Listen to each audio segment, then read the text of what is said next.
చిన్న పెద్ద అందరూ ప్రతి గల్లీ కూడా సందడి సందడిగా అనిపిస్తూ ఉంటుంది. గల్లీ గల్లీ వీధి వీధి సప్పుడుతోని పోతురాజుల విన్యాసాలతోని శివసత్తుల శిగాలతోని మారు మోగుతుంది బోనాల పండుగ. ఈ బోనం పుట్టుక గురించి అసలు రహస్యం ఏంటి? రహస్యం అంటూ గొప్ప విషయం ఏంటంటే కుండలలో చేయడమే అంటే మన ప్రాచీన కాలం నుంచి ఉందా ఇది? కుండలల్లో చేయడమే ప్రాచీన కాలం. అది పగిలితే అపశకనంగా భావించడం, ఆ శివయ్య లీల అన్నట్టు శివాజ్ఞ లేనిది. మరి మీ బోనాలు అప్పుడు ఇంట్లో ఎట్లా ఉంటుంది ఫస్ట్ మీరు స్టార్ట్ చేసేది? మా ఇంట్లో చెప్పాలంటే ఒక 15-20 డేస్ ముందు నుంచే స్టార్ట్ అవుతుంది. అమ్మవారు వస్తున్నారు అనేది ఎలా తెలుస్తుందండి? చిన్నప్పుడే వస్తుంది కానీ అది గ్రహించరు ఎవరు. ఎట్లా ఉంటుంది ఆ అనుభూతి? ఆ అనుభవం అనేది అంటే అమ్మ ఎక్కువ పూజలు చేయడం వల్ల మీకు ఇలాంటిది వచ్చిందా? పురోహితులు 24 గంటలు అమ్మవారి దగ్గర కూడా ఉన్న వాళ్ళు ఉన్నారు. పోతురాజుల గురించి ఏం చెప్తారు? తను ఒక గార్డియన్ లాగా, ఒక కానీ మీలాంటి వాళ్ళందరికీ సరైన ఆదరణ లేదు. ఆ సీనియారిటీ ఉన్న వాళ్ళకి పంపిస్తున్నారు, మరి మిగతా వాళ్ళు శివశక్తులు కాదా? కానీ అదే ఇంట్లో ఒక శిగ మోగుతున్నారు, ఒక శివశక్తి తయారవుతున్నాడంటే ఏ పేరెంట్స్ ఒప్పుకోరు. సత్తులు అనగానే వాళ్ళకి మ్యారేజ్ అలా ఉంటుందా? దేవుడి అనుగ్రహం ప్రకారం. మొక్కులు తీర్చుకోకపోతే శిక్షించేది రక్షించేది ఆ పరాశక్తి. ఎందుకు ఆ నిమ్మకాయలు ఇస్తారు? ఏం శక్తి ఉంటుంది వాటిల్లో? అమ్మవారి పాదాల దగ్గర పెట్టిన లేకపోతే అర్చించిన నిమ్మకాయలు మనం స్పెషల్గా జరిగింది ఇది నాకు అనేది ఏమైనా ఉందా? అదొక్కటి నా లైఫ్లో మర్చిపోలేని సంఘటన. ప్రేక్షకులకు చెప్పాలనుకున్నా, ఏదైనా మార్పులు రావాలనుకున్నా ఏదైనా? ఏంటిదంతా మీ కొడుకు మంచిగా చదువుకుండు కదా మళ్ళా గిజ్జేపిస్తున్నాం ఏంది అని అంటారు. మేము ఓట్సేస్తున్నాం, మేము సమాజంలో ఉన్నాం. Welcome to BRK news Sanmargam with Lakshmi.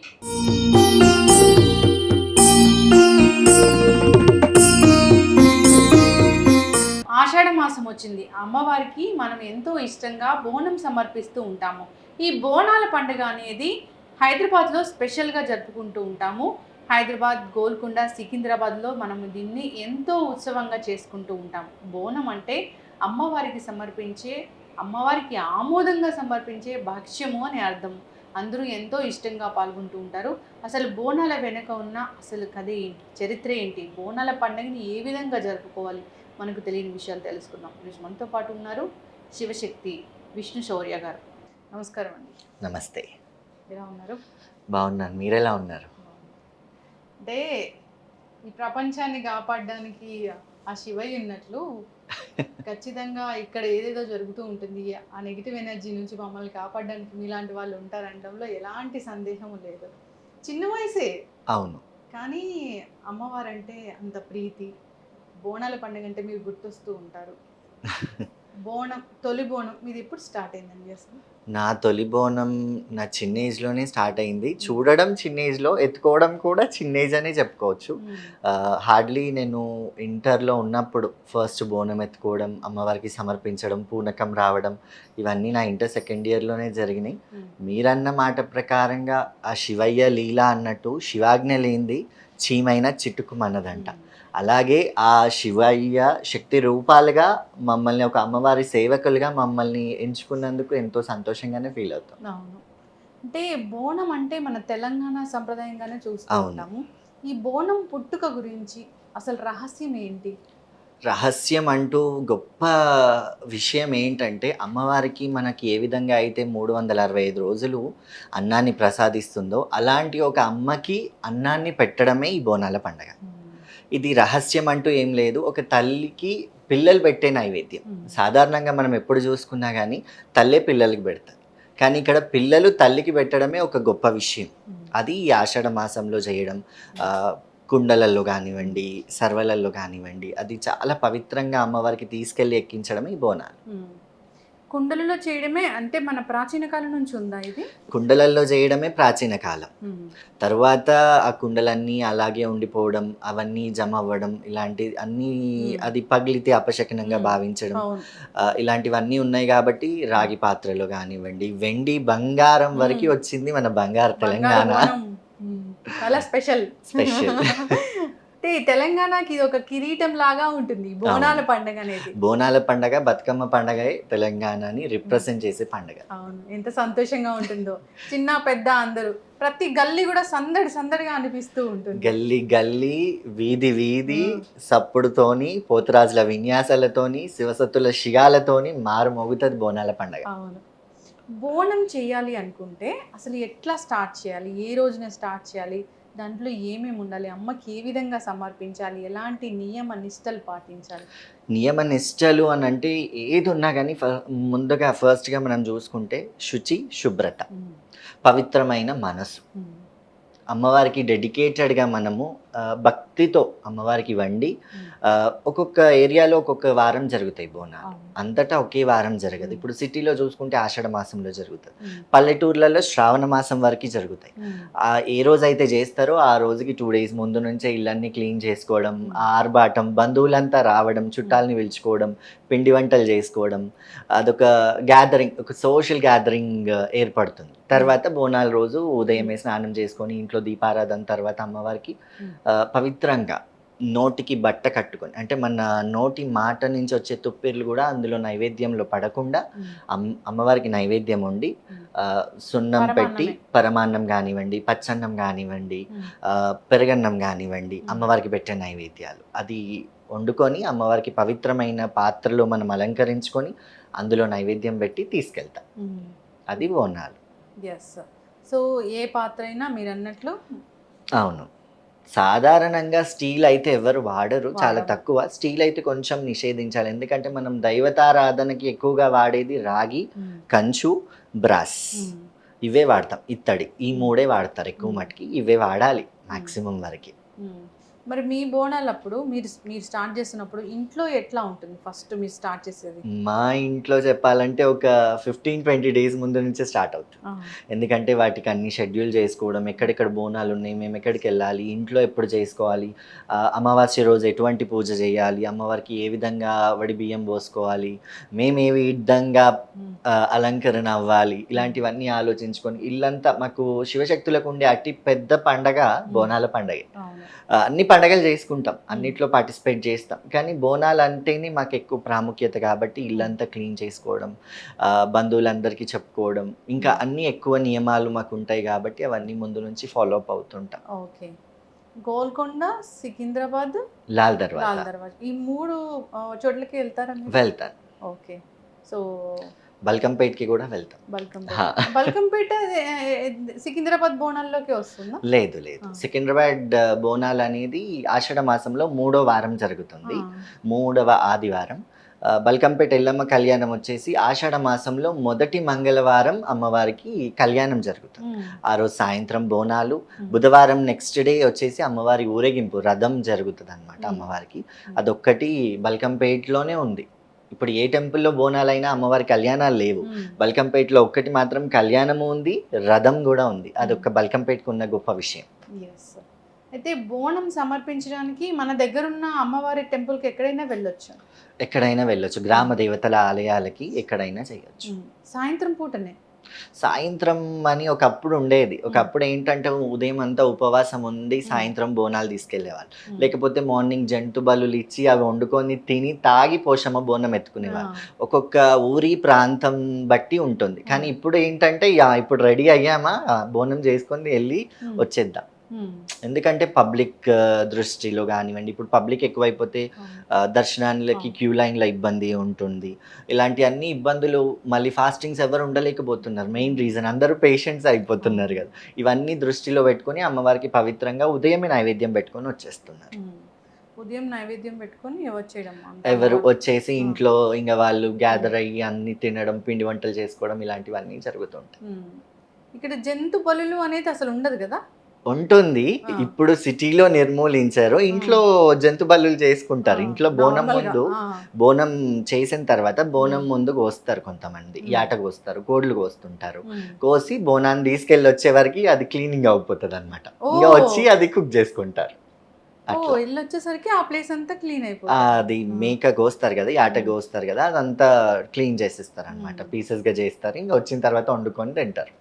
అట్లా ఈ బోనాల పండుగ అవుతుంటే అబ్బా మమ్మల్ని ఏదో ప్రొటెక్ట్ చేయడానికి అమ్మవారు వచ్చారు అన్న ఫీలింగ్ మా అందరికి టీవీలో చూసిన మా అందరికీ ఉంటుంది. అక్కడ శివసత్తులు ఆడే ఆట కానీ వాళ్ళు ఇచ్చే పలుకులు కానీ వాక్కులు కానీ ఒక ధైర్యాన్ని ఇస్తూ ఉంటాయి. అంటే మీ వరకు చూస్తే పర్టికులర్గా అమ్మవారు వస్తున్నారు అనేది ఎలా తెలుస్తుందండి? అసలు ఏ ఏజ్ నుంచి స్టార్ట్ అయింది మీకు? నాకు చిన్నప్పుడు ఎవరికైనా అది ఆడవాళ్ళకి కానివ్వండి, మగవాళ్ళకి కానివ్వండి, దేవుడు చిన్నప్పుడే దృష్టి పెడతాడనమాట. చిన్నప్పుడే వస్తుంది కానీ అది గ్రహించరు ఎవరు. తర్వాత అది సర్టన్ ఏజ్లో పెద్ద అయిన తర్వాత రావడమా, లేకపోతే చిన్నప్పటి నుంచి అట్లనే కంటిన్యూ అవ్వడమా అలా జరుగుతుంది. నేను 7 years ఉన్నప్పుడు, ఆల్మోస్ట్ ఫస్ట్ సెకండ్ క్లాస్లో ఉన్నప్పుడు జరిగింది. తర్వాత మా పేరెంట్స్ దృష్టి వరకు అది వెళ్ళి నన్ను ఆ స్కూల్ నుంచి, స్కూల్ దగ్గరే ఉండేదన్నమాట టెంపుల్.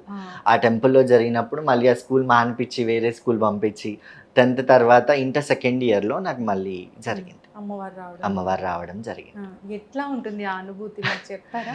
అనుభూతి, భక్తి అనేది ఎలాంటిదంటే ఒక బొమ్మ, ఒక ఉప్పు బొమ్మ లాంటిది. అది సముద్రంలో మనం వదిలేస్తే కింద వరకు వెళ్తుంది, కానీ అక్కడికి వెళ్ళిన తర్వాత అది కరిగిపోతుంది. ఉప్పు వాటర్లో వేస్తే మునిగిపోతుంది, మునిగి కరిగిపోతుంది.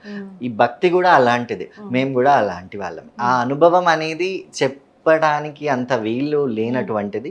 కాకపోతే వచ్చినప్పుడు, వచ్చే ముందు మాత్రం మాకు తెలియని ఒక వైబ్రేషన్స్ అనేవి స్టార్ట్ అవుతాయి అంతే.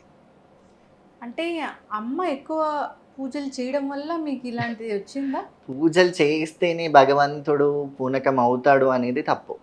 ఎందుకంటే పురోహితులు 24 గంటలు అమ్మవారి దగ్గర కూడా ఉన్న వాళ్ళు ఉన్నారు.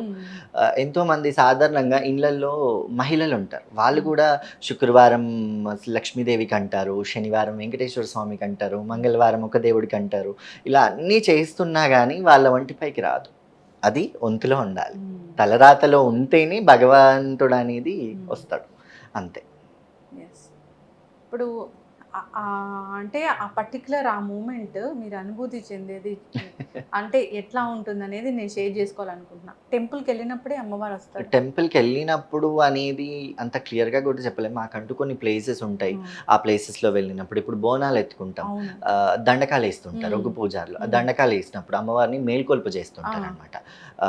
ఇంట్లో ఎప్పుడైనా ఎవరికైనా ఏదైనా ఉన్నప్పుడు అలాంటి టైంలో వస్తుంటాయి. ఇంట్లో నెగిటివ్ ఎనర్జీ, ఇంట్లో కొంచెం నెగిటివ్ ఉన్నా, ఎవరైనా భక్తులు ఏదైనా ఆపత్తో వచ్చినా మీరు ఈ రెమెడీ చేసుకోండి, ఇలా చేసుకుంటే, లేకపోతే ఈ మొక్కులు చేసుకోండి, మీకు ఏదైనా ఉంటే పోతుంది అని అట్లాంటి టైంలో వస్తుంటారా? అంటే ఇప్పుడు మీ చుట్టుపక్కల బంధువులు కానీ మరి తెలిసినప్పుడు కష్టం ఉన్నప్పుడు తీర్చే వాళ్ళు ఎవరైనా ఉన్నారంటే ఖచ్చితంగా ముందు గుర్తొస్తారేమో అనిపిస్తుంది. గుర్తు వచ్చే వాళ్ళకి చాలా మంది ఉంటారు.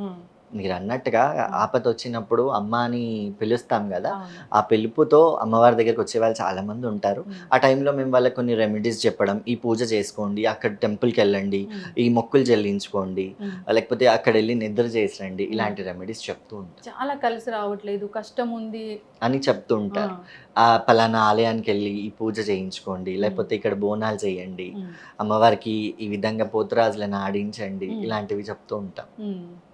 అంటే బోనాల పండగ మనం మాట్లాడుకుంటే విష్ణు గారు అసలు ఎంత కలర్ఫుల్గా ఉంటుందో ఆ డ్రెస్సెస్ కానీ, అంటే మనం కూడా అలంకరణ విధానం కానీ, అలా అలంకరించుకోవాలి అనేది ఏమైనా ఉందా? మన ఇష్టం కొద్దిగా అలంకరించుకోవడం అనేది ఒక ట్రెడిషనల్ అపియరెన్స్ అయితే ఉండాలి.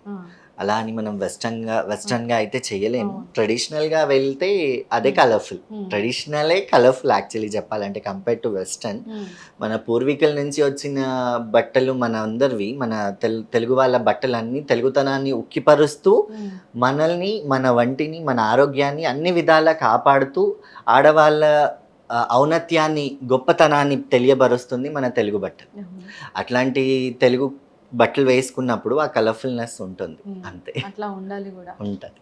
ఎస్. సో అయితే అక్కడ పోతురాజులు ఉంటారు, చాలా మనం ఆకర్షణీయంగా చిన్నపిల్లలు కూడా వాళ్ళని చూసి భక్తి పార్వశులు మునిగిపోతూ ఉంటారు. పోతురాజుల గురించి ఏం చెప్తారు? ఇక్కడ పోతురాజు అని అంటే సాధారణంగా ఎవరైనా ఇప్పుడు ఇంట్లో ఆడవాళ్ళు వెళ్ళేప్పుడు ఎవరినైనా తోడు తీసుకెళ్ళమని అంటాం. పెళ్లి కానీ మహిళలు కానీ ఆడపిల్లలు ఎవరైనా వెళ్తుంటే అన్నని ఎంట తీసుకోవో తమ్ముడిని ఎంట తీసుకోవో అని చెప్తుంటారు. అలానే ఈ శివశక్తులకు కానివ్వండి, ఈ అమ్మవారి పండగలకు కానివ్వండి, తను ఒక గార్డియన్ లాగా, ఒక కావలి ఉండే పోతురాజు లాగా తను ఉంటాడనమాట. అమ్మవార్లకి తమ్ముడు పోతురాజు. అమ్మవారికి వచ్చే నైవేద్యం పవిత్రంగా రావడానికి పోతురాజు కావలుండి మమ్మల్ని నడిపిస్తూ తను నడుస్తాడు. అతనే పోతురాజు. సో అయితే అక్కడ పచ్చి కుండ మీద నిలబడ్డం అనేది కూడా మనం చూస్తూ ఉంటాము. అది ఎట్లా సాధ్యం అండి అసలు? అది శక్తి, అమ్మవారి శక్తి అంతే. పచ్చికుండ మీద నిలబడి కూర్చొని చెప్పేది భవిష్యవాణి రంగం. ప్రపంచమంతా ఎదురు చూస్తుంది రంగం భవిష్యవాణి కోసం. తెలంగాణలో చాలా చాలా అతిగా పేరు పొందింది రంగం. అక్కడ ఏం చెప్తా జరుగుతుంది అంతే. అక్కడ అడిగే ప్రశ్నలు సాధారణంగా ప్రకృతి గురించి, రాష్ట్ర సుభిక్షత గురించి మాత్రమే అడుగుతారు. అదే రంగం. కానీ మీలాంటి వాళ్ళందరికీ సరైన ఆదరణ లేదు అనేది చాలా వినిపిస్తుంది. అవును, అవును. సో ఎలాంటి ఆదరణ కావాలి అసలు? ఏముంటే ఇంకా మనం ఇంకా మాకు అంటే ప్రభుత్వం నుంచి అంటున్నారా, ఇంటి వాళ్ళ నుంచి? ప్రభుత్వం నుంచి ఫస్ట్ నా దృష్టి వరకు వస్తే మాత్రం ఇంటి నుంచి ఆదరణ ప్రతి శివశక్తికి ఉండాలి. ఇంటి నుంచి ఇల్లు గెలిస్తేనే కదా రచ్చ గెలవచ్చు. ఇప్పుడు మనం వెళ్తున్నామంటే మమ్మీ కానీ డాడీ కానీ అన్నయ్యలు కానీ ఎవరైనా తోడు ఉంటేనే బయట వెళ్ళి మనం మాట్లాడడానికి ఉంటుంది, బయట వెళ్ళి ఏదైనా చేయడానికి ఉంటుంది. ఇంకా ప్రభుత్వం ఆదరణ విషయానికి వస్తే మేము ఎటువంటి పూలు జల్లించుకోవడానికి కానివ్వండి, ఎటువంటి రెడ్ కార్పెట్స్, గ్రీన్ కార్పెట్స్ మేము ఎటువంటివి కోరుకోవట్లేదు. మేము కేవలం కోరుకునేది అమ్మవారి దర్శనం. మా బోనం వచ్చినప్పుడు మమ్మల్ని ఆపకుండా పంపడం అంతే. మేము సంవత్సరం మొత్తం మా జీవితాన్ని అమ్మవారికి అంకితం చేసాం అన్నప్పుడు అటువంటి అమ్మవారిని చూడడానికి అఫ్కోర్స్ మేము సాధారణమైన మనుషులమే. మేమేమి దేవుడు వస్తుండే కదా అని మాకేం గొప్ప కిరీటాలు పెట్టమని మేము అడగట్లేదు. కాకపోతే మేము వచ్చినప్పుడు ఎంతో బరువులతోని, ఒక పొద్దులతోని మేము వస్తాం. అమ్మవారి ముందుకు రాగానే, అమ్మవారిని చూడంగానే మేము ఆడిన కాళ్ళ నొప్పులు కానివ్వండి, చేతు నొప్పులు కానివ్వండి, కొంతమంది అగ్గి మీద కూడా నడుస్తూ వెళ్తారు. అలా వెళ్ళిన కాలిన ఏమున్నా అమ్మవారిని చూడంగానే మాకు ఒక సంతోషం. ఆ సంతోషం కోసమే మేము సంవత్సరం అంతా ఎదురు చూస్తూ ఉంటాం. సాధారణ టైంలో వెళ్తుంటాం, మేము ఆలయానికి వెళ్తుంటాం, మీరు అన్నట్టు సికింద్రాబాద్కి వెళ్తాం, బల్కంపేట్కి వెళ్తాం. కానీ బోనాల పండగ రోజు అమ్మవారిని మేము మా వేషధారణలో వెళ్తాం. అంటే మేము ఒక శివశక్తిగా గవ్వలు ఈరగోల చేత పట్టుకొని, మా ప్రొఫెషన్ బోనం ఎత్తుకోవడం కదా, ఆ బోనంతో వెళ్తాం. అప్పుడు ఆ అమ్మవారి దర్శనానికి మాకు ఎటువంటి ఆటంకం కలిగించకపోతే మాకు అదే ₹1,00,00,000. ఇప్పుడు స్పెషల్ క్యూ లైన్ ఉంది కదా మీకు? స్పెషల్ క్యూ లైన్స్ ఉన్నా కానీ అందులో కొంతవరకు ఆపుతున్నారు కొంతమందిని. అక్కడ కొంచెం వివక్షత ఏర్పడుతుంది. ఎందుకంటే జోగ్నీస్ని పంపించడం, సాధారణంగా ప్యాంట్ షర్ట్ల మీద అంటే కుర్తా పైజామాలు కానివ్వండి, లేకపోతే కొంతమంది మహిళలు పూనకంతో వచ్చే వాళ్ళకి కొంచెం అలో అనేది చేయట్లేదు. అదొక్క డిఫరెన్స్ అనేది పోవాలి. ఇంకొంతవరకు ఏంటంటే కొంతమంది ఎన్నో ఏళ్ళ నుంచి సీనియారిటీ అనేది ఉంటుంది. ఆ సీనియారిటీ ఉన్న వాళ్ళకి పంపిస్తున్నారు. మరి మిగతా వాళ్ళు శివశక్తులు కాదా? వాళ్ళు కూడా శివశక్తులే కదా. అందరికీ కొంచెం టైం కేటాయించి పంపించడం అనేది మంచిది. లాస్ట్ ఇయర్ కొన్ని మీటింగ్స్ జరిగాయి. ఆ మీటింగ్స్లో కొంతవరకు మార్పు చేర్పులు చేశారు. ఆ కొంత మార్పు చేర్పులకైతే సంతోషంగానే ఉన్నారు. సంతోషంగానే ఆ మాంకాలమ్మకి, సికింద్రాబాద్ మాంకాలమ్మకి బోనం అయితే అందింది. సో అయితే ఇంటి దగ్గర ఇంట్లో గెలవాలి అన్నారు. అంటే ఏమైనా ఫేస్ చేశారా? ఫేస్ చేశాను. నేనే కాదు, ప్రతి శివశక్తి ఫేస్ చేశారు. నేను ఎప్పుడైనా ఎటువంటి ఇంటర్వ్యూస్లో అయినా నేను చెప్పేది ఒకటే, ఏంటంటే వేరే శివశక్తులు పూనక మోగుతున్నారంటే బొట్టు పెట్టించుకోవడానికి ఇంట్లో వాళ్ళందరూ వెళ్తారు. కానీ అదే ఇంట్లో ఒక శిగ మోగుతున్నారు, ఒక శివశక్తి తయారవుతున్నాడంటే ఏ పేరెంట్స్ ఒప్పుకోరు.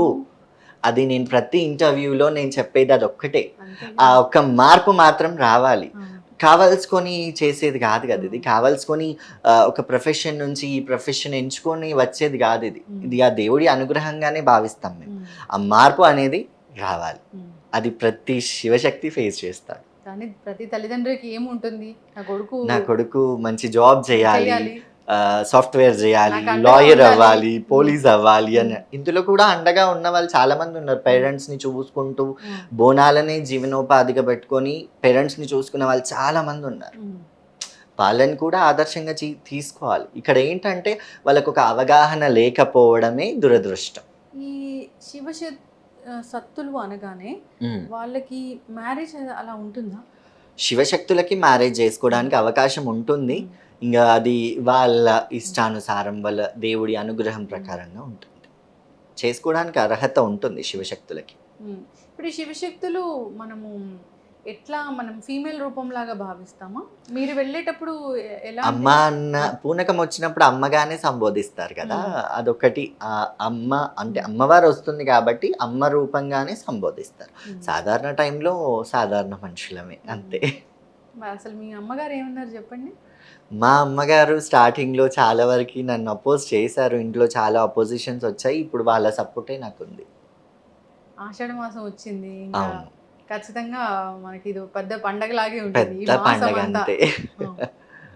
సో అయితే అక్కడ వేసే గుగ్గిలం, ఆ పొగ గురించి అక్కడ ఆ ఏరియాని అంతా క్లియర్ చేస్తుంది. అక్కడ ఏ నెగిటివ్ ఎనర్జీ అంతా అని చెప్తూ ఉంటారు. దాని గురించి మాకు తెలియని విషయాలు ఏంటి అసలు? గుగ్గిలం, మైసాక్షి పొగలు వేస్తూ ఉంటారు. ఆ పొగలలో పొగ ఏ విధంగా అయితే పోతుందో అక్కడ నెగటివ్ ఎనర్జీ కానివ్వండి, మనం పీల్చుకునే గాలిలో కూడా ఎన్నో క్రిమికీటకాలు ఉంటాయి. ఆ క్రిమికీటకాలు కూడా చనిపోతాయి పొగకి. అందుకే ఆ పొగ వేస్తారు. అంటే అమ్మవారికి ఇష్టంగా వేస్తాం, కానీ అమ్మవారికి వేసింది కూడా మనకి, మన ఆరోగ్యానికి మంచి చేకూరుస్తుంది. అదే అమ్మవారు అంటే. ఇప్పుడు అమ్మవారికి మనం తినే నైవేద్యమే పెడతాం, కానీ అమ్మవారికి చూపెట్టి మళ్ళీ మనమే తింటాం.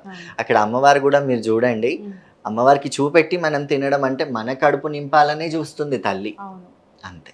అక్కడ ఇచ్చిన ప్రసాదం అంతా మళ్ళీ మనకి ఇచ్చేస్తారా? అక్కడ కొంచెం అమ్మవారికి అక్కడ నైవేద్యం పెట్టి మళ్ళీ మనం కొంచెం తెచ్చుకుంటాం, అది ప్రసాదంగా భావించుకొని తింటాం. అమ్మవారికి వడి బియ్యం ఎప్పుడెప్పుడు పోస్తారు? అమ్మవారికి వడి బియ్యం అనేది ఒకప్పుడు పలానా రోజులని, పలానా వారాలని, పలానా నెలలని పోసేవాళ్ళు. ఇప్పుడు ఏంటంటే జనాభా పెరుగుతుంది, కోరికలు పెరుగుతున్నాయి. మనిషి ఆశావాది. ఈ ఆశావాదికి ఆశలు ఎక్కువైనప్పుడు, ఆ కోరికలు నెరవేరినప్పుడు అందరూ ఈ జంతు బలులు, వడి బియ్యాలు పోయడం, బోనాలు చేయడం. ఒకప్పుడు ఆషాఢ మాసంలోనే జరిగేవి బోనాలు, శ్రావణ మాసంలో జరిగేవి. కొన్ని ఏరియాస్లో ఏమంటారు మాఘమాసంలో జరిగేవి, సమ్మర్ హాలిడేస్లో జరిగేవి. కానీ ఇప్పుడు ఏంటంటే ఏ ఆదివారం చూసుకున్నా ఈ గ్రామ దేవతల ఆలయాలు కిటకిటలాడుతున్నాయి.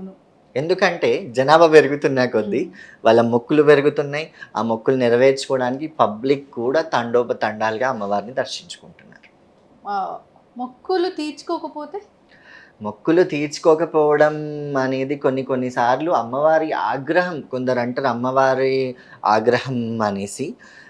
నిజంగా తల్లి పిల్లల్ని శిక్షించదు, గుర్తు చేస్తుంది. గుర్తు చేసి కొంచెం శిక్షించి మళ్ళీ రక్షిస్తుంది ఆమెని. మనకి ఎప్పుడైతే శిక్ష పడిందో, అయ్యో నేను అది పలానాది మర్చిపోయినా అని మళ్ళీ గుర్తు చేసుకుంటాం. అప్పుడు మళ్ళీ అమ్మ రక్షిస్తుంది. శిక్షించేది, రక్షించేది ఆ పరాశక్తి, అంతే. అంటే ఏదైనా జరగబోతుంది, మీకు తెలిసిన రేడియేషన్ వరకు ఏమైనా జరగబోతుంది అనేది ముందుగానే తెలుస్తుందా అండి? కొంతవరకు తెలుస్తుంది. అలా అని మొత్తం తెలుస్తుంది అని కూడా చెప్పడానికి లేదు, కొంతవరకు తెలుస్తుంది. ఒక సంఘటనలు ఎన్నెన్నో ఉన్నాయి. కొంతవరకు అంటే అంత దృష్టిగా అయితే నేను చెప్పలేను. ఎన్నో సంఘటనలు అయితే ఉన్నాయి. చాలా మంది చాలా రకాల ప్రాబ్లమ్స్తో వస్తారు కదా. అవును. ఇప్పుడు మనం చాలా వింటున్నాం, మూఢనమ్మకాలు కావచ్చు, అది ఏమైనా అనుకోవచ్చు, అది ఉంది లేదు దాని గురించి అసలు కుండ బదులు కొట్టినట్లు ఇంతవరకు చెప్పిన వాళ్ళు ఎక్కడ, ఏ సైంటిస్టులు కూడా సరిగ్గా చెప్పట్లేదు. ఈ చాతబడి అనేది మనం వింటూ ఉంటాం. అవును. అలాంటివి వస్తూ ఉంటాయి మీ దగ్గరికి? చాతబడి అనేది ఉంటుంది. ఎందుకంటే మంచి ఎంత ఉంటుందో చాతబడి కూడా, అంటే చెడు, చాతబడి అని ఒక పదం అయ్యి ఉండొచ్చు, అది చెడు. మంచి ఎంత పెరుగుతుందో చెడు కూడా అంతే పెరుగుతుంది. ఇప్పుడు చాతబడుల కంటే నరుని కన్నుకే నల్ల రాయైన పగులుతుంది. ఆ నరుడి కన్ని దృష్టికే ఇక్కడ ఎన్నో చెడు జరుగుతున్నాయి. అది చాతబడి అనాల్సిన పదం పెట్టాల్సిన అవసరం కూడా లేదు, దృష్టి అని పెట్టినా సరిపోతుంది. అట్లా అది వస్తూ ఉంటారు. వాళ్ళకి ఏదైనా గుమ్మడికాయ తిప్పి కొట్టేసేయడం, ఏదైనా నిమ్మకాయలు తిప్పేసుకోమని చెప్పడం, లేకపోతే ఏవైనా గుండాలు ఉంటాయి, వాగులు ఉంటాయి, అక్కడ వెళ్ళి స్నానం చేసి తడిబట్టలతోని అమ్మవారికి దర్శనం చేసుకోమని చెప్పడం, ఇలాంటివి చెప్తూ ఉంటాం. ఓకే. అంటే గుండాలు, వాగులు అలాంటి చోట స్నానం చేసినా గాని పుణ్యతీర్థాలలో గుండాలు, ఆ! పుష్కరిణి అని అంటారు కదా! అవునవును. అలాంటి వాటిల్లో స్నానం చేస్తే ఎంతో పుణ్యాలుంటాయి. హ్మ్. కొన్ని కొన్ని ఆలయాలలో ఆ పుష్కరిణి ఏరియాస్‌లో గుండంలో గానివ్వండి, హ్మ్. వాగులల్లో గానివ్వండి, హ్మ్. అర్ధరాత్రి అంటే వేకువజామున హ్మ్. భగవత టైం ఇది అవును. ఉంటది హ్మ్. ప్రాతకాలం. హ్మ్. ఆ కాలంలో భగవంతుళ్ళే వచ్చి అక్కడ స్నానమాచరించి దేవుడిని పూజిస్తారు అనేది ఒక కథనాలు ఎన్నో ఆలయాలకున్నాయి. అవును. అటువంటి వాటిల్లో భగవంతుడు స్నానం చేసిన తర్వాత మనం చేయడం అనేది కొన్ని పాపాలు పోతాయని అనుకుంటాం. హ్మ్. ఇప్పుడు కుంభమేళా జరిగింది. అవును. అలాంటిది ఒక చిన్న ఎగ్జాంపుల్. హ్మ్. అక్కడ కుంభమేళాలో స్నానం చేస్తే ఏంటి? ఏవైనా పాపాలుంటే పోతాయి. లేకపోతే మన పూర్వీకులకి పుణ్యం దక్కుతుంది. హ్మ్. లేకపోతే వాళ్ళకి నరకం నుంచి విముక్తి దొరుకుతుంది అని అక్కడ కుంభమేళాలో స్నానాలు చేయడం, హ్మ్. పితృకార్యాలు ఏవైనా చేయడం ఇలాంటివన్నీ చేశారనమాట. హ్మ్. ఎందుకంటే అక్కడ సాధువులు, సన్యాసులు అవును. స్నానం ఆచరిస్తారు. మనకంటే పవిత్రంగా వాళ్ళుంటారు. హ్మ్. వాళ్ళు ఆచరించిన తర్వాత మనం ఆచరిస్తే హ్మ్. మనకు కొంతపాటి పుణ్యమైనా లభిస్తుంది. అవును. కొన్ని చేసుకున్న పాపాలైనా పోతాయి హ్మ్. అనేది మన నమ్మకం. హ్మ్. ఇప్పుడు గోల్కొండ బోనాలు ఎప్పుడండి? ఈ సంవత్సరం మాత్రం 26వ తారీఖు మొదలవుతున్నాయి హ్మ్. గురువారం రోజు. హ్మ్. అమ్మవారికి తొలి బోనం ఆ రోజు హ్మ్. సమర్పిస్తారు. అంటే ఎప్పుడైనా తొలి బోనం అనేది అక్కడే స్టార్ట్ అవుతుంది. గోల్కొండ జాతరనే మొదటి హ్మ్. బోనం. అక్కడున్న అమ్మవారు? జగదంబిక మహంకాళి. హుహు. అక్కడ జగదంబ అమ్మవారుంటారు. హ్మ్. ఈ జగత్తు నేలే తల్లి జగదంబ, హ్మ్. అక్కడే మహంకాళి, కిలా మహంకాళి అని గూడా ఉంటారు. హ్మ్. ఇద్దరికీ బోనాలెక్కుతాయి అక్కడ. హ్మ్. ఓకే. అంటే ఇప్పుడు ఉజ్జయిని మహంకాళి అనగానే మనందరికీ అంటే ఒక పెద్ద చరిత్ర ఉంది అని అవును. తెలుసు. ఆ చరిత్ర గురించి ఒకసారి చెప్తారా? సికింద్రాబాద్ ఉజ్జయిని మహంకాళి అని పేరొచ్చింది. ఆ! నిజానికి ఉజ్జయిని అనేది మధ్యప్రదేశ్‌లో ఒక ప్రాంతం. ఆ! ఒక ఏరియా. ఆ! ఆ ఉజ్జయినియే ఇక్కడ పేరుగా మారింది. అమ్మవారి పేరుగా మారింది. ఇప్పుడు కొంతమంది మీరన్నట్టు ఉజ్జయిని మహంకాళి అని మీరన్నారు. హ్మ్. కొంతమంది ఉజ్జయిని అమ్మవారు అని గూడా అంటారు. అవును. ఆ ప్రాంతానికి ఆ అమ్మవారు అంటే మధ్యప్రదేశ్‌లో అమ్మవారు ముఖ్య స్థలం అక్కడ. హ్మ్. అక్కడి నుంచి అమ్మవారిని ఇక్కడ కలరా, ప్లేగు వ్యాధులన్నీ నిర్మూలించడానికి అక్కడ అప్పట్లో వర్క్ చేసిన ఒక ఆర్మీ అతను సురేటి అప్పయ్య గారు హ్మ్. అక్కడి నుంచి అమ్మవారిని తెచ్చి ఇక్కడ హ్మ్. ప్రతిష్టాపన చేసిన తర్వాత ఈ సికింద్రాబాద్‌లో హ్మ్. మసూచి, కలరా వ్యాధులు తగ్గుముఖం పడ్డాయన్నమాట. హ్మ్. అప్పటినుంచి అమ్మవారికి ఏటా ఆషాఢ మాసంలో బోనాలు చేయడం సాంప్రదాయంగా మొదలైంది. అప్పటినుంచి. యెస్. అక్కడ వెళ్తే నిమ్మకాయలిస్తారు మనకి. అవును. ఎందుకు ఆ నిమ్మకాయలిస్తారు? ఏం శక్తి ఉంటుంది వాటిల్లో? అమ్మవారి పాదాల దగ్గర పెట్టిన, లేకపోతే అర్చించిన నిమ్మకాయలు మనం తెచ్చుకున్నా, మన దగ్గర ఏదైనా చెడు ఉన్నా అది పోతుంది. కొంతమంది ఏంటంటే, ధన సంపద కోసం ఈ నార్మల్‌గా బిజినెస్ చేసే వాళ్ళకి హ్మ్. గల్లాపెట్టెలుంటాయి. అవును. అందులో వేసుకుంటుంటారు. ధనం రావాలని. సాధారణంగా బిజినెస్ లేని వాళ్ళు ఆరోగ్యం కోసం యూజ్ చేస్తుంటారు. హ్మ్. కొంతమంది దేవుడి దగ్గర పెడతారు. కొంతమంది ఇంటి గుమ్మానికి కడతారు. హ్మ్. ఇలా ఒక్కొక్కరు ఒక్కొక్క విధంగా యూజ్ చేసుకుంటారు. హ్మ్. ఏంటంటే అదొక ప్రసాదం లాగా మనం స్వీకరిస్తాం. అమ్మవారికి నిమ్మకాయల దండ కూడా సమర్పిస్తూ ఉంటాం. సమర్పిస్తారు. అమ్మవారికి నిమ్మకాయ దండలంటే ఇష్టమంట. హ్మ్. అందుకే సమర్పిస్తూ ఉంటాం. హ్మ్. ఈ బోనంతో పాటు ఇంకేమేమి తీసుకెళ్ళాలి అమ్మ దగ్గరికి? బోనంతో పాటు వడి బియ్యం తీసుకెళ్తూ ఉంటారు. హ్మ్. తొట్టెలు తీసుకెళ్తుంటారు. ఆ! శాఖ తీసుకుపోతారు. ఆ! ముఖ్యంగా ఆ! బోనాలు చెయ్యని వాళ్ళు కూడా ఆ! శాఖ ఆ! తీసుకెళ్తుంటారనమాట. ఏంటంటే పువ్వు దగ్గర పత్రి, పత్రి దగ్గర శాఖ ఓకే. అనేది ఒక ఉంది కదా! మనకి సామెత. అవును. ఆ విధంగా హ్మ్. అంత స్తోమత లేని వాళ్ళు ఆ! కొంతమంది ఆచారం లేదంటుంటారు. అవును. మాకు వంతెన లేదు, ఆచారం లేదు, అచ్చి రాదు, అయి రాదు అని అంటుంటారు.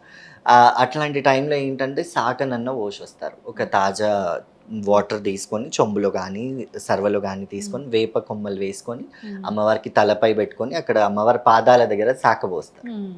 మనకి ఆచారం నీళ్ళారేయడం ఉండాలి అంటారు. అనేది గూడా ఉంటుందా? ఆచారం కొంతమంది పాటిస్తుంటారు. యాక్చువల్లీ అమ్మవారికి అన్నం పెట్టడంలో ఆచారం ఆచారమే. అనేదేం ఆ! లేదు. కాకపోతే అది ఎందుకొస్తుందంటే పైసా పుట్టుబడి ఉండేది కాదు ఒక ఆ! టైంలో. ఆ!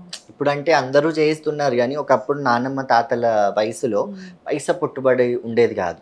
లేకపోతే ఒకసారి బోనం చేసినప్పుడు ఏదైనా అపశకునం జరగడం, జరిగితే. హ్మ్. ఏదైనా ఆటంకాలు జరగడం, హ్మ్. ఇలాంటివి జరిగినప్పుడు వాళ్ళు ఆపేస్తారు. హ్మ్. అదే ట్రెడిషన్ అట్లానే ఫాలో అవుతుంటారు. హ్మ్. కానీ అది ఎప్పుడూ అలా జరగదు కదా! హ్మ్. అంతే. అంటే విష్ణు గారు, హ్మ్. మీరు అక్కడ టెంపుల్‌కెళ్ళినప్పుడు, అవును. పౌనకాలొచ్చినప్పుడు నార్మల్‌గా మాట్లాడకుండా ఒక స్లాంగ్‌లో మాట్లాడతారు. అది కూడా ఏడుపొస్తుంది ఎందుకు? తల్లికి బాధ చెప్పుకునేప్పుడు ఎవరైనా ఏడుస్తారు కదా! ఆ! అంతే. ఇప్పుడు సాధారణంగా మనం రంగం భవిష్యవాణిలో కూడా అమ్మవారిని, అమ్మ మేము ఎలా ఉండబోతున్నాం, మాకు వర్షాలు పడతాయా, మాకు పాడి పంట మంచిగా ఉంటుందా అని అడుగుతాం. లేకపోతే నీకు ఏమైనా పూజలు తక్కువయ్యాయా, ఏమైనా పూజలు చేయమంటావా, ఇట్లాంటివి అడుగుతారు. అంటే మనం అమ్మవారి ముందు చాలా చిన్న, అంటే మన మంచి, అంటే అమ్మ మాకు ప్రాణభిక్ష పెట్టు, లేకపోతే మాకు అన్నం పెట్టు, మాకు సకాలంలో వర్షాలు కురిపించు అని మనం వేడుకుంటున్నాం. అంటే ప్లీజింగ్గా అడుగుతాం కదా, ఆ ప్లీజింగ్ అనేది మనసులో నుంచి ఆటోమేటిక్గా వస్తుంది. అది అందుకే ఆ ప్లీజింగ్, ఆ ప్రేమ అనేది కళ్ళల్లో ఆనంద బాష్పాలుగా కానివ్వండి, బాధగా కానివ్వండి, ఆ విధంగా కన్నీటి రూపంగా వస్తుంది. మీ తోడుగా ఎవరు వస్తారు బోనం అప్పుడు? అంటే మమ్మీ, డాడీ నాతో ఉండేవాళ్ళు. అంత శక్తిని ఎలా ఆపాలి కదా? ఆపడానికి ఇంకా మన, అంటే చుట్టూ వాతావరణం చూసుకొని కూడా అమ్మవారు కూడా మెదలాలి కదా. అంటే ఇప్పుడు ఒకరికి ఇబ్బంది కలిగించేది అమ్మవారు అవుతుందా? ఎవరికి ఇబ్బంది కాకుండానే వెళ్తాం. ఆ పెద్ద పెద్ద డప్పు చప్పుళ్ళకి అమ్మవారు ఎంత సంతోషిస్తారో, పరవశిస్తారో కదా. అంటే అమ్మవారి కంటే ముందుగా ఇంటికి ముందు అయ్యే, అంటే ఈ బోనాల పండగ రోజు ముందు జరిగే కార్యక్రమం, ఉదయాన్నే జరిగే కార్యక్రమం ఇంటికి తోరణం. ఆ వేప తోరణం కడుతూనే, ఆ వేప తోరణం కడుతుంటేనే మా లోపల ఒక హ్యాపీ వైబ్ అనేది అక్కడ స్టార్ట్ అవుతుంది మాకు.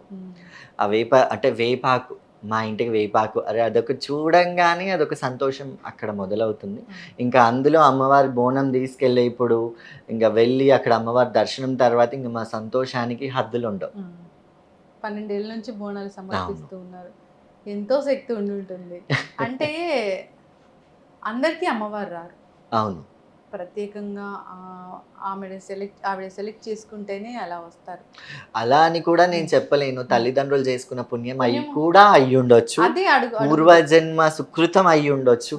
ఇంకా అది అమ్మ ఎలా వస్తుందో ఆమె అనుగ్రహం అంతే. అంటే తాతల తరాల నుంచి అలా కూడా జరుగుతుంది. ఉందా మీ ఇంట్లో? మా ఇంట్లో అయితే నానమ్మ వాళ్ళ ఇంట్లో లేదు, అమ్మమ్మకు ఉండేది. అమ్మమ్మకి నరసింహస్వామి వచ్చేవారు.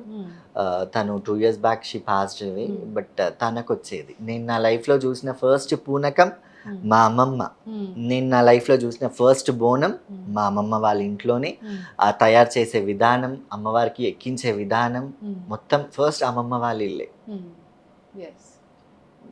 అంటే ఇప్పుడు ఎవరైనా తొలిసారిగా బోనం సమర్పించుకోవాలనుకుంటున్నారు, ఇప్పటి వరకు చేయలేదు అంటే ఏమైనా వాళ్ళకి జాగ్రత్తలు కానీ ఇలా చేసుకోవాలనే పద్ధతి అని కానీ ఏమైనా చెప్తారా? కొంచెం మా లాంటి వాళ్ళని పిలుచుకొని కానివ్వండి, లేకపోతే బోనాలు ఎవ్రీ ఇయర్ చేసే వాళ్ళని పిలుచుకొని, పెద్ద మనుషులు అని అంటారు కదా, తాతలు నాన్నమ్మలు, అలాంటి వాళ్ళని దగ్గర ఉంచుకొని ఎలా చేయాలి అనేది వాళ్ళ ఆధ్వర్యంలో చేయడం మంచిది.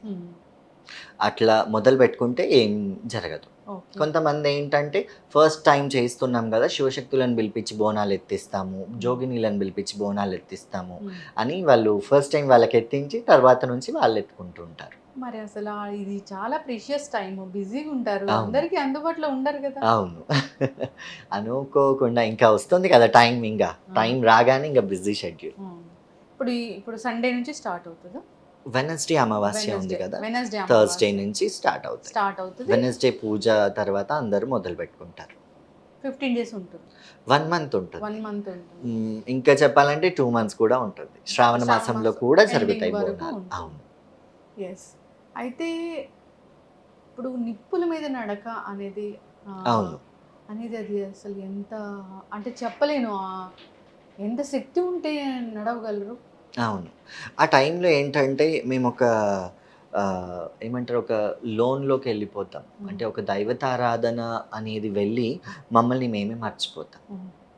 మర్చిపోయినప్పుడు నిప్పుల మీద నడుస్తున్నామా, దేని మీద నడుస్తున్నామా అనేది ఒక అవగాహన ఉండదు. మా పక్కన ఉన్న వాళ్ళు కొంచెం చూసుకుంటూ ఉంటారు, కానీ నిప్పుల మీద నడవడం అనేది పవిత్రంగా వెళ్ళి నిప్పుల మీద నడిచి ఆ పవిత్రతని అమ్మవారి దగ్గర అర్పించడం నిప్పుల మీద నడక అంతే. ఇప్పుడు మేడ్చల్లో ఉంటారు కదా. అవును. చుట్టుపక్కల విలేజెస్ వాళ్ళు కానీ ఎవరైనా తీసుకెళ్తూ ఉంటారు, బోనాలు ఎత్తిస్తూ ఉంటారు, చేస్తుంటారు. ఓకే. ఇంకేదైనా వాళ్ళకి ఇబ్బంది ఉన్నప్పుడు వాళ్ళు కూడా ఏవైనా రెమెడీస్ కోసం కాంటాక్ట్ అవుతూ ఉంటారు, వస్తూ ఉంటారు, చేస్తుంటారు. ఓకే. అసలు ఇంట్లో ఒక్కొక్కసారి డిఫరెంట్ థింగ్స్ అనేవి జరుగుతూ ఉంటాయి, అన్ని నెగిటివ్ సంబంధించినవి. అద్దాలు పగలడము, కొబ్బరికాయ కొళ్ళిపోవడము, పటాలు కింద పడిపోవడం, ఇలాంటివి. అవి ఎందుకు జరుగుతాయి అసలు? ఇంట్లో ఏదైనా రాకూడని శక్తి కానీ లేకపోతే ఎక్కడైనా వెళ్ళకూడని ప్లేసెస్కి ఆ. వెళ్ళి వచ్చినప్పుడు ఆ. కొంతమంది అది క్యారీ అవుతాయి, అంటే వాళ్ళతోనే వస్తాయి చెడు ఉమ్. అనేది. ఉమ్. అది వచ్చినప్పుడు ఇంట్లో కొన్ని అపశకనాలు జరగడం, లేకపోతే మంచిగా ఉన్న వాళ్ళు హెల్త్ ఇష్యూస్ రావడం, ఉమ్. ఇలాంటివి కొన్ని కొన్ని జరుగుతుంటాయి. ఉమ్. అప్పుడు కొంచెం అన్నిటికన్నా ఫస్ట్ వాళ్ళ ఇంట్లో చేసుకోవాలి ఏంటంటే ఇల్లంతా శుద్ధి చేసుకొని ముందు ధూపం వేసుకోవాలి. ఉమ్. ధూపం వేసుకుంటే గాలిలో వచ్చేవన్నీ పోతాయి. ఉమ్. ఫస్ట్ ఆ ఒక్క రెమెడీ అందరు ఫస్ట్ పాటించాలి. ఓకే. అట్లా ఇబ్బంది పడుతున్న వాళ్ళ ఇళ్ళకి మీరు వెళ్ళడం జరిగిందా ఎప్పుడైనా? ఫస్ట్ వాళ్ళకి రెమెడీస్ చెప్తూ ఉంటాం కదా, వాళ్ళు చేసుకుంటూ ఉంటారు. ఇంకా తర్వాత ఏదైనా పూజలు చేసుకున్నా పెట్టుకుంటారు. కొన్ని కొన్ని పూజలు పెట్టుకుంటారు ఆ. అట్లాంటి టైంలో. ఆ ఉమ్. పూజలకి మేము వెళ్తూ ఉంటాం. ఓకే. అమ్మవారంటే మీరు ఇంట్లో ఏ అమ్మవారిని కొలుస్తారు? మహంకాళినే కొలుస్తాం. మహంకాళిని. మహంకాళిని కొలుస్తాం. ఓకే. సో, అయితే ఇప్పుడు ఈ 12 ఏళ్ల ఈ జర్నీలో ఈ బోనాలు ఎత్తుకోవటము, ఇది మీరు ఇంత పవిత్ర కార్యము, ఏదైనా ఒక స్పెషల్ సందర్భము, స్పెషల్‌గా జరిగింది ఇది నాకు అనేది ఏమైనా ఉందా? స్పెషల్ సందర్భం ఈ 12 ఏళ్లలో కంటే నా చిన్నప్పటిగా జరిగింది నేను ఎప్పుడూ మర్చిపోలేను. హ్మ్. ఏంటంటే నా స్కూలింగ్‌లో అమ్మవారి ఆలయం పక్కనే ఉండేది. ఆ! నేను బాగా టెంపుల్‌కి వెళ్తుండే. ఇంటర్వెల్స్ రాగానే, బ్రేక్స్ ఇవ్వగానే, లీజర్ ఉంటే నేను టెంపుల్‌లోనే ఉంటుండే. హ్మ్. అలాంటి టైంలో నాకు జరిగిన సంఘటనలు చాలా. హ్మ్. అంటే అది ఏదో కోయిన్సిడెన్స్‌గా జరిగాయి. కాకపోతే నేను అదొక అమ్మవారి అనుగ్రహంగానే భావించాను. హ్మ్. అంటే అమ్మవారి ప్రసాదం నాకే దొరకడం, లేకపోతే నేనెళ్ళి అమ్మవారితో మాట్లాడడం. హ్మ్. అంటే చిన్న పిల్లలం గదా మేము. హ్మ్. ఏదో ఇట్లా మీతో మాట్లాడుతున్నట్టే అమ్మవారు మాట్లాడకపోయినా గానీ హ్మ్. మేమే ఊహించుకోవడం. హ్మ్. అంటే పిల్లలకి ఎక్కువ కల్పన అనేది ఎక్కువ ఉంటది. వాళ్ళు ఆలోచించుకోవడం, ఇమాజినేషన్‌లో బతుకుతారని అంటారు గదా! నేను చాలా ఇమాజినేటివ్‌గా ఉంటుండే హ్మ్. అనమాట. అమ్మవారు నాతో మాట్లాడుతుంది, నేను అమ్మవారితో మాట్లాడుతున్నాను. ఈరోజు ఇది జరిగింది, హ్మ్. ఈరోజు ఇది తిన్నాను అని అమ్మవారికి చెప్పడం, అమ్మవారు కూడా అవునా అని అన్నట్టుగా నేను భావించడం. హ్మ్. ఇలాంటివి కొన్ని ఒక్కసారి ఏంటంటే ఆ గుడిలో దొంగలు పడ్డారు. ఆ! దొంగలు పడ్డప్పుడు అది అందరూ పోలీసోళ్ళు వాళ్ళందరూ గ్యాదర్ అయ్యారు. అందరూ ఎక్కడి వాళ్ళు అక్కడ వెళ్ళిపోయారు. మేము స్కూల్లోకి వెళ్ళిపోయాం. బ్రేక్ వచ్చింది. మళ్ళీ వచ్చాను. అక్కడ ఉన్న హ్మ్. టెంపుల్ వాళ్ళు ఉంటారు కదా! వాళ్ళు ఉన్నారు. అప్పుడు నేను ఏడవడం. అదేంటి అమ్మ నీకింత లోకాలు గాచే తల్లివి నీకే రక్షణ లేదా అనేసి హ్మ్. నేను బాధపడడం. అదొక్కటి నా లైఫ్‌లో మర్చిపోలేని సంఘటన. హ్మ్. 7 ఏళ్ల వయసులో? 7 ఏళ్ల వయసులో దొంగలు అనంటే కూడా ఎక్కువ అవగాహన ఉండదు. అవును. ఆహ్, అమ్మవారి నగలు, బంగారం అంటే కూడా ఎక్కువ అవగాహన ఉండదు. అలాంటి వయసులో నాకు కన్నీళ్లు రావడం అనేది అదొక నా లైఫ్‌లో జరిగిన ఒక మిరాకిల్ లాగానే అనుకుంటా. ఆ తర్వాత నాకు అంతకు పెద్ద మిరాకిల్స్ చాలా జరిగినా దాంతో సమానం నాకేది అనిపించలేదు. అమ్మవారు మాట్లాడతారా? అమ్మవారు మాట్లాడతారా అనేది అది నా ఇమాజినేషన్. హ్మ్. నేను అమ్మవారు చిన్నప్పుడు నా ఇమాజినేటివ్‌గా ఆహా! ఉంటుండే. మీతో ఇప్పుడు మాట్లాడతారా? మాతో ఇప్పుడు మాట్లాడడం అనేది ఉండదు. ఏదో అమ్మవారు ఇట్లా వచ్చి ఏదో చూపిస్తున్నట్టు అనిపిస్తుంది గానీ, అమ్మవారు మాట్లాడడం అనేది చాలా తక్కువ. అది కొన్ని కొన్ని ప్లేసెస్‌లో కొంతమందికి జరుగుతూ ఉంటుంది. అవును. దానికి చాలా సీనియారిటీ అవసరం. దానికి చాలా ఇంకా నాలెడ్జ్ అవసరం. హ్మ్. నాలెడ్జ్ అని ఏముండదు గానీ, మీలాంటి చిన్న నాలెడ్జ్ అని చిన్న కూడా వయసులోనే చెప్పొచ్చు. అమ్మవారు మిమ్మల్ని అవును. సెలెక్ట్ అందుకే చేస్తున్నారు అంటున్నాను అంటే గదా! చిన్నగున్నప్పుడు ఏదో అమ్మవారు నిజంగా మాట్లాడారో, మాట్లాడలేదో నాతోని అన్న డైలమా ఇప్పుడు నాకుంటది. అవును. అందుకే అది మిరాకిల్ అని అంటాను. హ్మ్. అది నా ఇమాజినేషన్ అని నేను అనుకుంటాను. హ్మ్. కానీ నా మనస్సాక్షి నిజంగానే నాతోని అమ్మవారు మాట్లాడిందని అవును. అక్కడ మనస్సాక్షి అనిపిస్తుంది. హ్మ్. బ్రెయిన్ ఏమో లేదు ఇది ఒక సైన్స్ లైఫ్. హ్మ్. ఇప్పుడు మనం బతికేది నాగరికతల. హ్మ్. అది ఒక నా ఇమాజినేషన్ ఏమో అని మళ్ళీ అనిపిస్తుంది. ఎంత 2 నేనే ఎంత చెప్పుకుంటాను. నాగరికులమైనా, ఎంత నాగరికత ఉన్నా ఖచ్చితంగా మనల్ని ఒకళ్ళు ప్రొటెక్ట్ చేస్తూ ఉన్నారు. చేస్తున్నారు. ఒక మనల్ని కంటికి కనిపించని శక్తి శక్తి మనల్ని నడిపిస్తుంది, కాపాడుతుంది. అదే ఆ అమ్మ అనుకోవాలి. యెస్. చక్కగా చెప్పారండి. హ్మ్. మిమ్మల్ని చూడగానే మాకొక ఏదో ఒక నిర్మలమైన ఒక మనసు మనిషిని చూసిన ఫీలింగ్ అనమాట. అంటే ఇప్పటి వరకు చూస్తూ ఉంటాం. అదంతా కమర్షియల్ వరల్డ్ లాగా అవును. ఉంటుంది. సో, ఆ అమ్మవారిని చూస్తున్నట్లే అనిపించింది థాంక్ నాకు. యూ. మీరు ఇలాంటి బోనాలు ఎన్నో జరుపుకోవాలి. ఎందరికో సహాయం చేయాలి. అంతేకాదు ఈసారి మీరు బోనాలు చేస్తున్నప్పుడు మేము ఖచ్చితంగా లైవ్ కవరేజ్ తప్పకుండా. అనేది ఇస్తాము. ఎప్పుడు మీతో ఉంటాము. ఇంకా ఏమైనా మీరు ఈ సందర్భంగా ప్రేక్షకులకి చెప్పాలనుకున్నా, ఏదైనా మార్పులు రావాలనుకున్నా ఏదైనా ఉంటే? మార్పులంటే నేను ప్రభుత్వం నుంచి రావాలన్న మార్పు ఒక్కటే ఎప్పటికీ అవసరం. హ్మ్. ఇంట్లో కూడా మార్పు అంటే హ్మ్. తల్లిదండ్రులకు ఒక మార్పు రావాలి. బంధువులలో కూడా హ్మ్. ఏంటి ఇదంతా మీ కొడుకు మంచిగా చదువుకుండు కదా! మళ్ళా గిది చేపిస్తున్నావు ఏంది అని అంటారు. తెలంగాణ భాషలా? సెలెక్ట్ చేసుకుంటారు కదా ఆవిడ. అది వాళ్ళకి అర్థం అవ్వదు. ఆ. ఇప్పుడు తల్లిదండ్రులు ఏంటంటే మనం ఎంత బాధపడ్డా వాళ్ళు మనతో నిలబడతారు. అవును. నాకు ఇదే ఇష్టం, నాకు ఈ కోర్సే ఇష్టం అంటే, సరే నీకు ఇష్టం కదా కానీలే అని ఎంత డబ్బులు లేకపోయినా అప్పో సొప్పో చేసి కడతారు. ఉమ్. ఇక్కడ ఈ ప్రొఫెషన్ ఈ శివశక్తులుగా జరిగినప్పుడు కూడా పేరెంట్స్ సరే కానీలే, నా కొడుకు ఇష్టం కంటే నాకేముంది, నా అంతే. కూతురు ఇష్టం కంటే నాకేముంది, ఉమ్. వాళ్ళ గురించే కదా నేను బ్రతికేది అని అనుకునే తల్లిదండ్రులు చాలా మంది ఉన్నారు. ఉమ్. కానీ చుట్టూ ఉన్న బంధువులు అలా ఉండరు. అవును.